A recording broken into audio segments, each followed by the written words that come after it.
கடுகும் வெந்தயமும் பொரிஞ்சிருச்சுங்க. வெங்காயம் போட்டுக்கலாம்.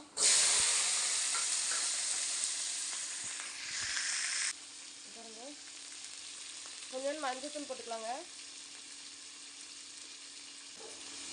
வெங்காயம் நல்லா வதங்கிட்டுங்க. வெங்காயம் நல்லா வதக்கிடுச்சுங்க. இப்போ தக்காளி போட்டுக்கலாம். நம்ம வெங்காயமும் பூண்டு போட்டிருக்கோங்க, நான் சொல்ல மறந்துட்டேன்.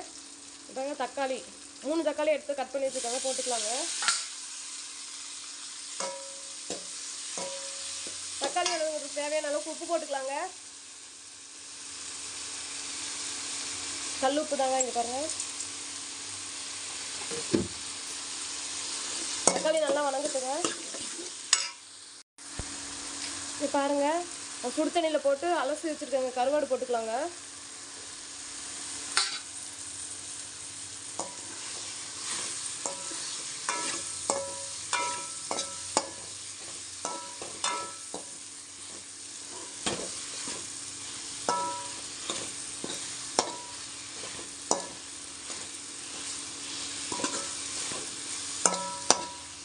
இதுக்கு மேலே நம்ம தூள் சேர்த்துக்கலாங்க. ஒரு 4 டேபிள் ஸ்பூனுங்க. இது கூட காரத்துக்கு தனி மிளகாய் தூளுங்க.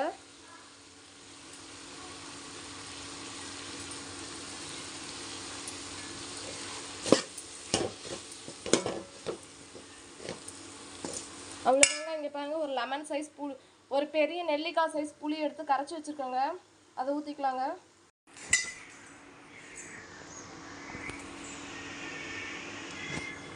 இங்கே பாருங்கள், புளி ஊற்றிட்டேங்க. புளி ஊற்றின மறந்துட்டேங்க, காமிக்கல, ஆன் பண்ணாமல் புளி ஊற்றிட்டேங்க.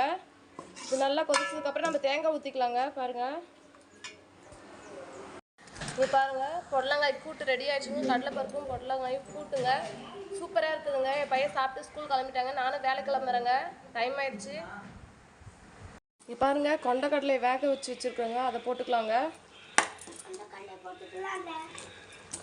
கருவாட்டு குழம்புக்கு வந்து நீங்கள் கத்திரிக்காய், கொண்டக்கடலை இந்த மாதிரி உருளைக்கிழங்கா போட்டு வைங்க. என்கிட்ட கத்திரிக்காய் இல்லை, நான் இது மட்டும்தான் இருந்துச்சு. இப்போ பாருங்க, குழம்பு நல்லா கொதிச்சிட்டு தேங்காய் ஊற்றிடலாங்க. அவ்வளோதாங்க, தேங்காய் ஊற்றி ஒரு கொதி வந்தோடனே ஆஃப் பண்ணிடலாங்க.